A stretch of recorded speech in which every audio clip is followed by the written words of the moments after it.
ওর গায়ে এত শক্তি! আমরা কি তাহলে এই যাত্রায় বেঁচে যাব? আমি তো বিশ্বাসই করতে পারছি না। চারিদিকে বেশ গুঞ্জন উঠল। সবাই যেন একটু স্বস্তির নিঃশ্বাস ফেলল। সবার মনে আশার আলো উঁকি দিচ্ছিল। আরে, এই ছেলেটা সেন পরিবারের জামাই না? হঠাৎই সেখানে উপস্থিত লোকেদের মধ্যে কেউ একজন চিনতে পারল নীলকে। এই, তুই কোন দলের লোক রে? ডাকাত সর্দার বেশ অবাক হয়ে জিজ্ঞেস করলো। আমাদের ভয় পাওয়ার কোনো দরকার নেই, ও একা আর আমরা এতজন। ডাকাত সর্দারের কথা শুনে মনে হচ্ছিল সে যেন নিজেকে নিজে আশ্বাস দেওয়ার চেষ্টা করছে। ঠিক বলেছ বস, শেষ করে দেবো ওকে। কথাটা বলতে বলতেই ডাকাত সর্দারের একজন চেলা তাড়াতাড়ি নীলের দিকে এগিয়ে এলো। তার হাতে ছিল একটা লম্বা চাকু। সেটা দিয়ে সে নীলের উপর হামলা করলো, কিন্তু নীলের রিফ্লেক্স ছিল দারুণ। সে সহজেই ছুরির আঘাতকে কাটিয়ে ডাকাতের হাত ধরে জোরে মুচড়ে দিল। এক মোচড়েই লোকটার হাড় ভেঙে গেল। যন্ত্রণায় চিৎকার করতে করতে লোকটা মাটিতে লুটিয়ে পড়ল। এমন সময় পেছন থেকে আরেকজন ডাকাত এগিয়ে এলো নীলের দিকে। তার হাতেও রয়েছে একটা বড় ছুরি। যদিও ডাকাত দলের সবার কাছেই বন্দুক ছিল, কিন্তু তারা সবাই যেন নীলের সাথে হাতাহাতি করতে চাইছে। নিজের বীরত্ব দেখাতে চাইছিল ডাকাত দলের লোকগুলো। তবে পিছন থেকে হামলা করেও লোকটার কোনো লাভই হলো না, কারণ নীল এতই দ্রুত গতিতে মুভ করছিল যে সঙ্গে সঙ্গে পেছন থেকে লোকটার হাত ধরে ফেলল সে। আর তারপর ঘুরিয়ে তাকে সামনে নিয়ে এসে জোরে একটা লাথি মারল। সামনে থেকে আরো অন্য দুজন ডাকাত নীলের দিকে তেড়ে আসছিল। তাদের উপরে এই ডাকাতটা আছড়ে পড়ল। এক এক করে সবাই নীলের সামনে নিজের শক্তি প্রদর্শন করছিল, কিন্তু ফলাফল হচ্ছিল এক। কেউ আর নীলের সাথে পেরে উঠছিল না। এবার তোমার পালা। নীল শান্ত গলায় তাদের সর্দারের চোখে চোখ রেখে বলল। এত খুশি হওয়ার কোনো দরকার নেই। খুব কষ্ট করে ডাকাত সর্দার কথাগুলো বলল। যদিও তার হাতে বন্দুক ছিল, কিন্তু তা সত্ত্বেও থরথর করে কাঁপছিল ওর হাত। ওর হাত কাঁপার কারণ এই যে গত কয়েক মিনিটের মধ্যেই নীল 5 জন ডাকাতকে ধরাশায়ী করে ফেলেছিল। আর এইবার ডাকাত সর্দারের পালা। তোমার হাতের বন্দুকে কি গুলি নেই নাকি? নীলের মুখের ভাবে কোনো পরিবর্তন লক্ষ্য করা গেল না। যদি সাহস থাকে তো শুট করো আমাকে, আমি ভয় পাই না। এই, আমার কাছে আসবি না। নীল লোকটার লাইন অফ ডিফেন্স পুরোপুরি ভেঙে দিয়েছিল। ভয়ের চোটে এসে নিজের কাঁপা কাঁপা হাতে বন্দুকের ট্রিগার টেনে ধরল। কিন্তু হঠাৎই কিছু একটা দেখে নীল জোরে চেঁচিয়ে উঠল। ও বুঝলো ঘটনাটা খুব একটা ভালো দিকে এগোচ্ছিল না, কারণ ডাকাতটা যেদিকে নিজের বন্দুক তাক করেছিল সেদিকে দাঁড়িয়েছিল একটা বাচ্চা মেয়ে। যেহেতু ডাকাতের হাত কাঁপছিল, সেহেতু গুলি যে কোনো কাউকেই আহত করতে পারত। যেই না ডাকাত সর্দার ট্রিগার টিপল, অমনি 1 সেকেন্ডেরও কম সময়ে প্রথমে নীল ডাকাত সর্দারের হাতের নিশানা লক্ষ্য করলো। তারপর আগু পিছু চিন্তা না করে সোজা বাচ্চা মেয়েটাকে বাঁচানোর জন্য ওর সামনে ঝাঁপিয়ে পড়ল। বাচ্চা মেয়েটি তো বেঁচে গেল, কিন্তু গুলি গিয়ে সোজা নীলের কাঁধে বিঁধল। দাঁতে দাঁত চেপে নীল লম্বা একটা শ্বাস নিল, আর প্রচন্ড যন্ত্রণা সহ্য করেও সে কোনো রকমে মাটি থেকে উঠে দাঁড়ালো। আমি তোমাকে আমার উপর গুলি চালাতে বললাম, আর তুমি কিনা অন্য লোকের উপর গুলি চালালে। কি হলো? হ্যাঁ, ভয় পেয়ে গেলে নাকি? জোর করে নিজের মুখে হাসি এনে নীল কোনো রকমে বলল, যদি এখনই এত ভয় পাও তাহলেই ব্যাংক লুট করবে কিভাবে? নীল! অবন্তিকা ঘাবড়ে গিয়ে চেঁচিয়ে উঠল। আসলে অবন্তিকা বুঝতে পেরে গেছিল যে নীল কি করার চেষ্টা করছে। নীল আসলে জেনে শুনে ডাকাত সর্দারকে রাগানোর চেষ্টা করছে, যাতে সে আর কারোর কোনো রকম ক্ষতি না করে সোজা নীলের ওপরেই আক্রমণ করে। যখন তোমার মধ্যে আমাকে গুলি করার মতো সাহস নেই, তাহলে এই বন্দুক দিয়ে আর কি কাজ? ওটা ফেলে দাও, আর একজন সত্যিকারের পুরুষ মানুষের মতো আমার সঙ্গে লড়াই করো।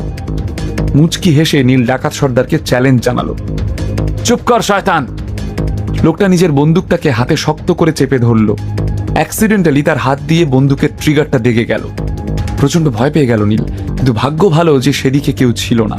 বেগতিক দেখে সেই ডাকাত সর্দার একটা ছোট বাচ্চাকে নিজের হেফাজতে নিয়ে বলল, যদি এবার তুই আর কিছু করার চেষ্টা করিস তাহলে আমি ওর খুলি উড়িয়ে দেব। ডাকাত সর্দার যে এমন কিছু একটা করবে আশা করেনি নীল। হঠাৎ এই ঘটনায় সম্পূর্ণ হতবাক হয়ে গেল সে। সর্দার এখন একজনকে হোস্টেজ করে ফেলেছিল। এই অবস্থায় নীলও কিছু করতে পারছিল না। একটা লম্বা শ্বাস নিয়ে নীল বলল, দেখো, মাথা ঠান্ডা করো, মাথা গরম করে উল্টো পাল্টা কিছু করো না। আমরা আলোচনা করতে পারি। আলোচনা? তোর তো প্রচুর দম না? এখন আর লড়তে ভালো লাগছে না? আমার কাছে আয়, কাছে এসে দেখা, বল কিছু। কিরে, কিছু বল। নীলকে উস্কানি দিতে থাকলো ডাকাত সর্দার। নিজের দলকে জিততে দেখে যেসব ডাকাতরা মাটিতে পড়ে যন্ত্রণায় ছটফট করছিল, তারাও বুকে বল পেয়ে একে একে উঠে দাঁড়ালো। নীলের ঘুষিতে যে ডাকাতটা অজ্ঞান হয়ে গিয়েছিল, সেও হঠাৎ উঠে দাঁড়িয়ে পেছন থেকে নীলের ওপর ঝাঁপিয়ে পড়ল। ঘটনার আকস্মিকতায় নীলের চোখের সামনেটা অন্ধকার হয়ে গেল। কাঁধের ক্ষততে আরো চোট লাগলো। হঠাৎই পা টলে গেল নীলের। সজোরে পড়ে গেল সে মাটিতে। কাঁধে তো ব্যথা ছিলই, মাথাতেও গভীর চোট পেল সে। দিনে চাঁদ দেখতে পাচ্ছিস তো? লোকটা নীলের মুখে এক দলা থুতু ছুঁড়ে দিয়ে বলল। এরকম আক্রমণের পর হঠাৎ নীলের মাথা থেকে রক্ত বেরোতে শুরু করলো। যেহেতু সে এর আগে দুবার শক্তিবর্ধক ওষুধ খেয়েছিল, তাই জন্য সে জ্ঞান হারালো না, কিন্তু কিছুটা হলেও দুর্বল হয়ে পড়ল সে। এই তোরা যা, আর যেখানে যত টাকা পয়সা দেখতে পাবি সব এই ব্যাগে ভরে ফেল। ডাকাত সর্দার নিজের লোকেদের আদেশ দিল। এই আদেশ পাওয়ার কিছুক্ষণের মধ্যেই ওই 5 জন ডাকাত 4-5টা ব্যাগ ভর্তি টাকা নিয়ে ব্যাংক থেকে পালিয়ে গেল। কিন্তু ওরা বেরিয়ে যেতেই পুরো ব্যাংকের মানুষ হাহা করে উঠল, কান্নায় ভেঙে পড়ল সবাই। নীল, তুমি ঠিক আছো তো? অবন্তিকা সঙ্গে সঙ্গে নীলের কাছে দৌড়ে এসে চিন্তিত স্বরে জিজ্ঞেস করলো। আমি একদম ঠিক আছি। নীল পকেট থেকে রুমাল বের করে নিজের মাথায় বাঁধল, কাঁধের কাছেও একটা কাপড় বেঁধে বলল, আমাদের এখন সময় নষ্ট করা উচিত না, ওদের ধাওয়া করতে হবে। আমি ওদেরকে ফলো করছি, তুমি আপাতত হাসপাতালে যাও। অবন্তিকা একটু পাজল হয়ে পড়েছিল। আজ যেভাবে নীল সাহসের সঙ্গে ডাকাত দলের মোকাবিলা করলো, তা অবন্তিকার মনে গভীর ছাপ ফেলেছিল। না, আমি ঠিক আছি, বেশি দেরি করলে ওরা হাতের বাইরে চলে যাবে। নীল নিজের মাথা নেড়ে সোজা ব্যাংকের মেইন গেটের দিকে এগিয়ে গেল।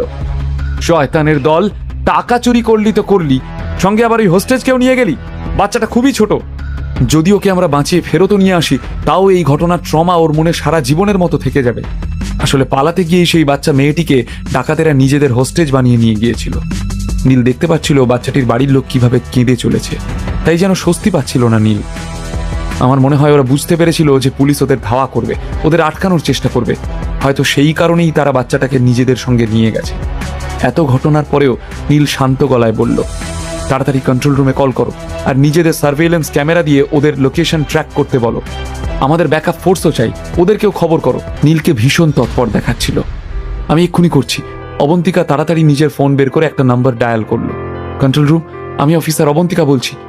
নীলের কথা মতো খবর পাঠিয়ে দিল অবন্তিকা।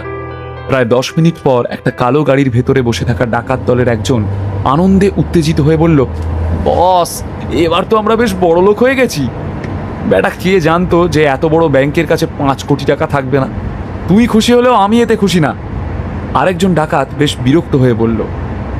হঠাৎ করে যে লোকটা গাড়ি চালাচ্ছিল সে রিয়ার ভিউ মিরর দিয়ে তাকালো, আর তারপরেই তার মুখের এক্সপ্রেশন পুরোপুরি বদলে গেল। বস, একটা গাড়ি আমাদের পেছনে আসছে। মনে হচ্ছে ব্যাংকের যে লোকটা আমাদের সঙ্গে লড়াই করছিল সেই লোকটাই ওই গাড়িতে রয়েছে। গাড়িতে কি সত্যিই নীল বসে আছে?